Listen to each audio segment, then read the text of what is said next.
Greetings, everyone. Here are the main points of today's video. China's deadly move delivers a critical blow to Russia. A horrifying truth has just been revealed as Beijing quietly pulls the plug on core maritime technology, officially turning Vladimir Putin's ambition to dominate the Arctic into a dream forever locked beneath the ice. The illusion of the Northern Sea Route. Why did the maritime corridor, once expected to replace the Suez and Panama canals, turn into an isolated shipping route completely dependent on a single customer? NATO's pivot to the north, the appearance of carrier strike groups in Operation Neptune's Child, and the permanent shift in the military balance in the Arctic. Humiliation at the negotiating table. Beijing's $50 price pushed the power of Siberia. Project to the brink. Behind the so-called unlimited cooperation was just a ruthless tactic as China boldly demanded gas at its domestic dirt-cheap price, turning Russia's tens of billions dollar pipeline into a meaningless and worthless accounting entry. Welcome to the analysis program of Luan Ben Shensu. Before we get into the details, please take a few seconds to like the video and subscribe to the channel so we can continue. Thank you, dear audience. Shocking news. China has dealt a fatal blow, freezing Russia's $15 trillion treasure, ladies and gentlemen. Beijing has just completely paralyzed all of the northern ambitions of the Russian Empire. By quietly cutting off the supply of a key component, China has pulled the plug on the $15 trillion energy trove beneath the Arctic ice. Deep beneath that eternal ice lies the largest untapped energy reserve on the planet: oil, natural gas, and rare minerals that modern industry depends on for survival. A massive pie estimated to be worth up to $25 trillion, and Russia, with the world's longest northern coastline, holds claim to the largest share of that treasure, worth about $15 trillion. But that land doesn't just represent the compressed gas deep underground. It's also a new global maritime trade corridor. As the doors of the West slammed shut in front of the Kremlin, the North became Russia's only way out to reach Asian markets without having to rely on the Suez Canal or the U.S. naval fleets. On the other side, China looks at the same map, but with a completely different motive: the Malacca nightmare. If the narrow shipping route through the Malacca Strait is blocked, the flow of energy that sustains China's economy will immediately come to a halt. Therefore, this northern corridor also holds vital significance for Beijing's survival. However, Beijing now wants to impose its own rules on this route instead of accepting Vladimir Putin's conditions. To achieve that ambition, they have struck at Russia's Achilles heel, as extracting resources from the earth and selling them to the world depends on one key prerequisite: massive icebreaker ships able to operate year-round, far beyond current industrial capabilities. In July 2026, a report prepared by the Russian Maritime Research and Design Institute, the maritime brain of Moscow, was leaked in the newspaper Vedomosti. Just one brief sentence in this document completely shattered the Kremlin's entire Arctic strategy.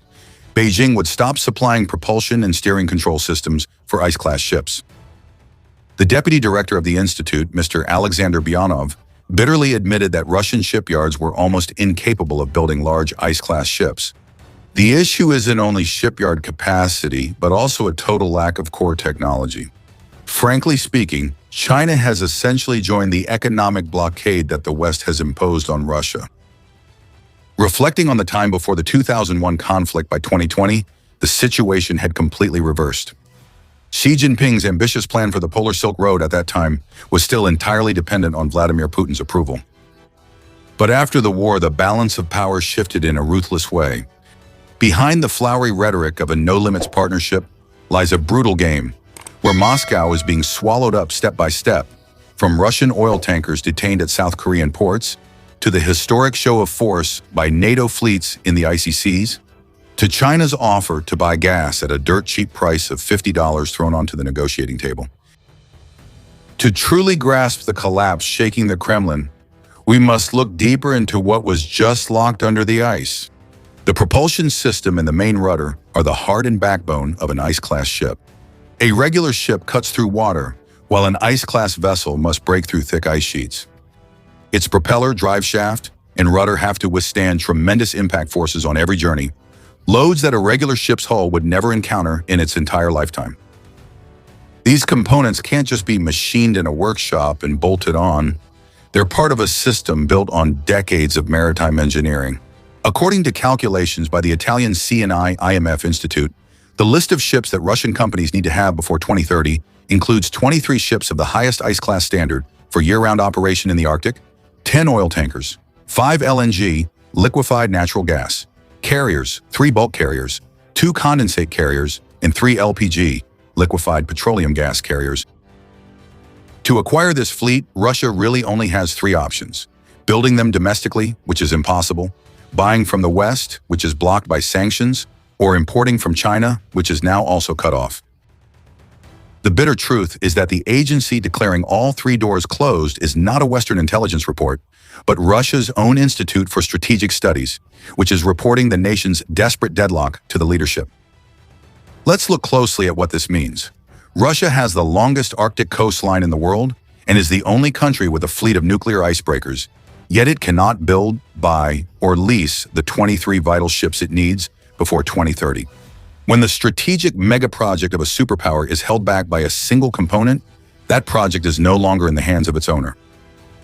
According to the assessment of the United States Geological Survey, the Arctic contains about 13% of the world's undiscovered oil and 30% of its undiscovered natural gas. The second tightly locked key lies in the Northern Sea route itself, a 5,600-kilometer journey from the Kara Strait to the Bering Strait, crossing 5 Arctic seas. Its appeal is based on a simple calculation. It shortens the shipping time between Europe and Asia by 7 to 10 days compared to the traditional route through the Suez Canal. But without a fleet of icebreakers, that shortest route would remain just a dream on the map. Saving fuel and optimizing travel time. That's the enticing promise the Northern Sea route offers to the global economy. However, the true value of this route reaches its peak because of the vulnerability and fragility of traditional shipping lanes. Take a look at the Suez Canal.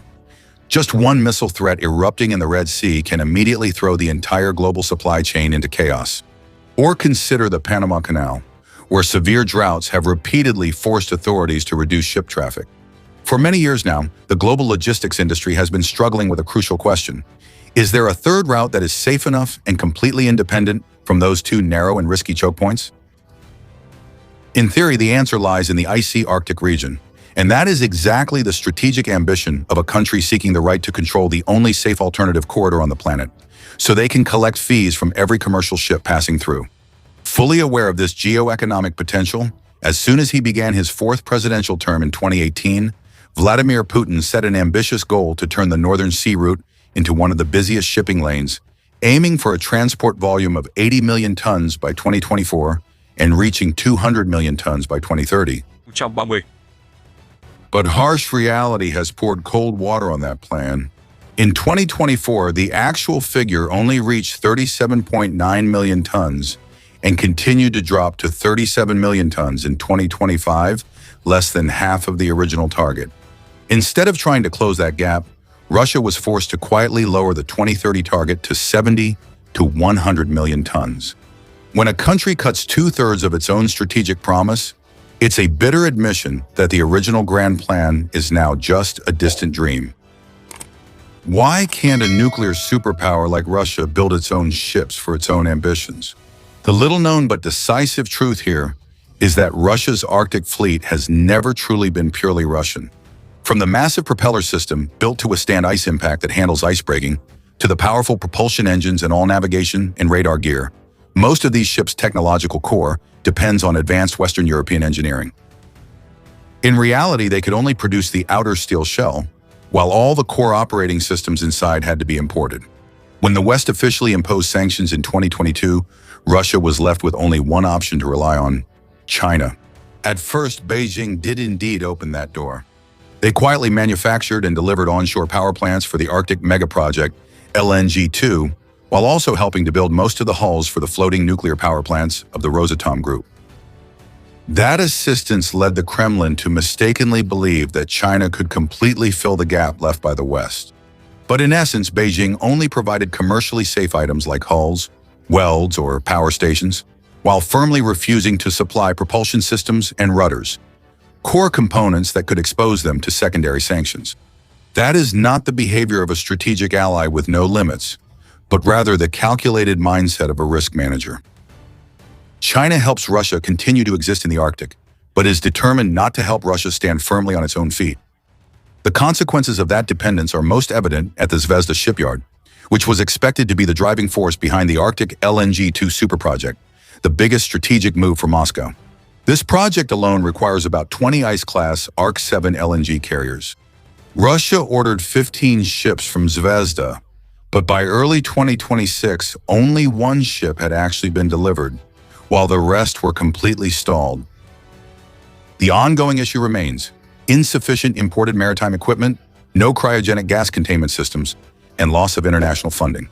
For a long time, Zvezda maintained operations by assembling ship hulls imported from South Korea before the sanctions were imposed. When the ship hull supply ran out, the shipbuilding program immediately stopped. Things became even more bitter when, in June 2025, South Korea's Samsung Heavy Industries officially canceled the $3.54 billion contract to build 2 icebreakers with Zvezda due to the shipowner's failure to fulfill payment obligations. The most dramatic scenario is unfolding at South Korean shipyards. Many completed Arc-7 class ships for Russia are sitting idle, unable to be delivered due to sanctions. The ships have been completed, the owners are ready, but the delivery voyage has been permanently blocked. Although the shipbuilding program is not completely dead, with the first ship entering service at the end of 2025, the second ship being named in June 2026, and the third ship expected to be completed before the end of the year thanks to limited support from China, this pace is truly a disaster. With a minimum requirement of 20 ships for a project, only launching 3 ships over 3 years means this fleet will never be completed within the project's lifetime. As that economic disaster unfolded, another unexpected event emerged across those icy waters. From July 17 to July 23, the NATO military alliance conducted an enhanced surveillance operation called Neptune Shark 26-3.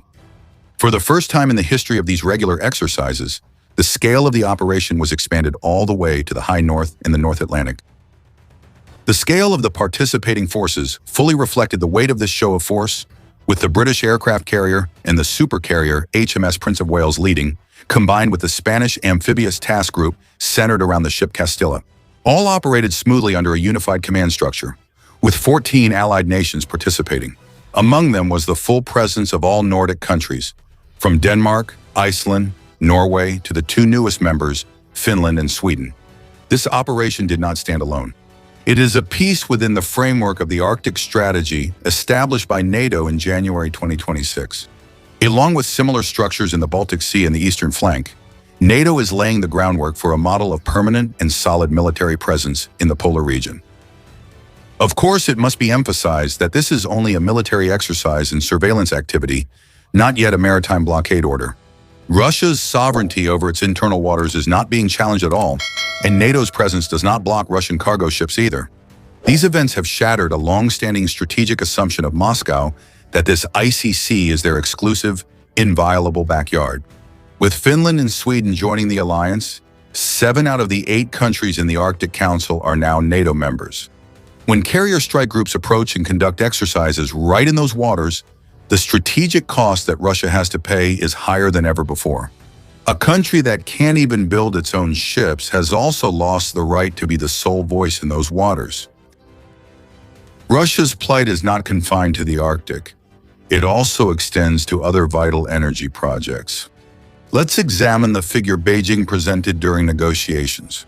The Power of Siberia 2, once considered a super gas pipeline project to save the Kremlin, was meant to replace the entire lost European market, delivering 50 billion cubic meters of gas per year from the Yamal Peninsula through Mongolia to China. After a decade of negotiations and a preliminary agreement reached last September, this project is now completely frozen. The reason comes from a ruthless price negotiation demand. Beijing set the condition that it would only sign the contract if Russia sold gas at the same price as its domestic market, just about $50 for every 1,000 cubic meters. To see how harsh this demand is, consider that this year China is buying Russian gas at about $258, while the average price that Gazprom sells to other export customers is $420. This means that China has already been enjoying a massive discount of up to 39%, and that price is expected to drop further to $224 next year. According to experts' calculations, the break-even point for this pipeline project is around $125 per 1,000 cubic meters. The $50 price imposed by China has made this multi-billion-dollar mega project completely irrational and worthless economically. However, the top-level negotiating attitude is an even bigger blow than the numbers. Before Vladimir Putin's visit to Beijing in May, the Chinese side sent a tough signal that an agreement under the current conditions was impossible, and also hinted that the Russian delegation should not bring up this topic for discussion. As a result, among the more than 40 grand bilateral agreements signed during that visit, the name Power of Siberia II was completely absent. The ruthlessness of Vladimir's game also lies in the scale. Before the conflict, Russia exported about 155 billion cubic meters of gas each year to the European Union. Even if the Power of Siberia II pipeline operates at its maximum capacity of 50 billion cubic meters, it can only make up for about 1/3 of the European market that has been lost. When Russia is forced to lower prices even on such a vital project, the true strength of the energy card in Moscow's hand is exposed. With the ability to purchase energy from all over the world, China has no reason to rush or tie itself to a pipeline that takes 6 years to build, only to increase its dependence. The logic here perfectly matches the story of the icebreakers. A seller with no other options will never have the right to set the price of their own product. So has China completely turned away from or abandoned Russia?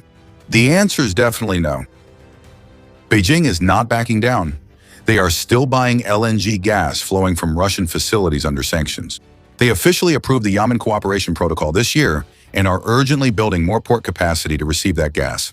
The military cooperation between the two sides has never been interrupted, with leaked documents showing joint research and development of new generation armored vehicles integrated with artificial intelligence, along with ongoing personnel exchange programs.